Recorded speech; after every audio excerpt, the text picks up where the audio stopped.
One thing to be mindful of, I generally always like to have the top of the set as many reps as possible. I don't like to do if you've been going to 10, unless I'm not trying to overstress the area that I'm trying to train, or I want to save a little bit of gas for later on in the routine. But I always like to do the top of the set, as many reps as possible, and then do another set after that with the same weight when we're doing big weight. With the same weight, just to make sure that I'm strong enough to hit the same amount of reps. So say, for example, we get to the top of the set, and it's the top of the set, and the first set of that top set, I did 10 reps. Remember, I'm fatiguing the body's getting tired. When I do it again, I'm hoping to still hit 10 reps again, but if I hit 6, there's nothing wrong with that. Remember, this is a great way to get stronger. This is another reason why, as you can see, we do a lot of progressive overload, mainly on my end. I don't do a lot of the same weight. I like doing progressive overload with each set that I'm adding weight as I go on, just to make sure I'm effectively challenging my body and not overstressing it too much from too much weight too early. And that's one thing that a lot of y'all do.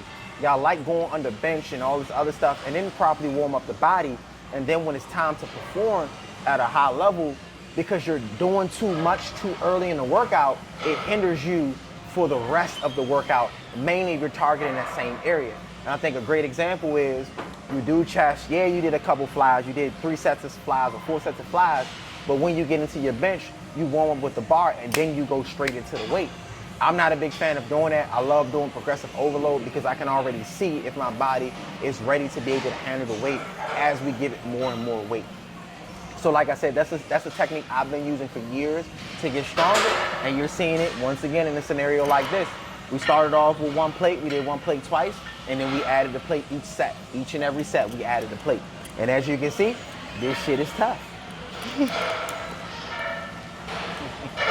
See, the thing is, yours wasn't making all that unnecessary ass noise when you was on it.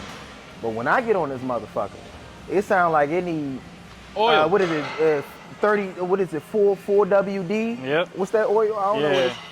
Well, you know what I'm talking about. WD-40. There we go, WD-40. WD-40.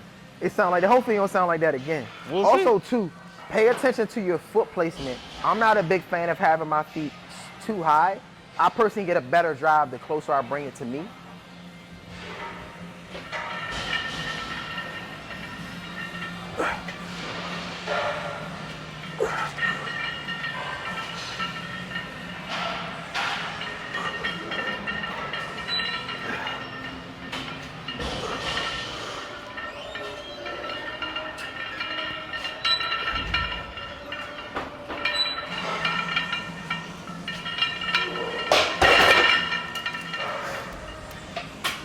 Man, that felt good.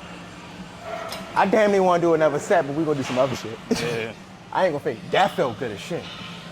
I don't know why. Why y'all be so scared to get under some weight? You learn a lot about yourself when you get under some motherfucking weight. And that's another reason why a lot of y'all got these shitty ass bodies, because you think that you mean heavy. Heavy means doing something that you can't do. Heavy is relative to what you can do.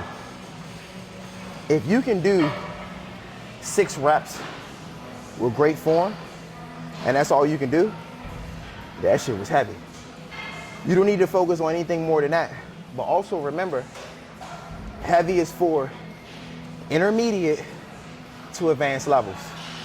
I don't recommend, if you're a beginner, someone that's just starting out on that fitness journey, to go heavy with the weight.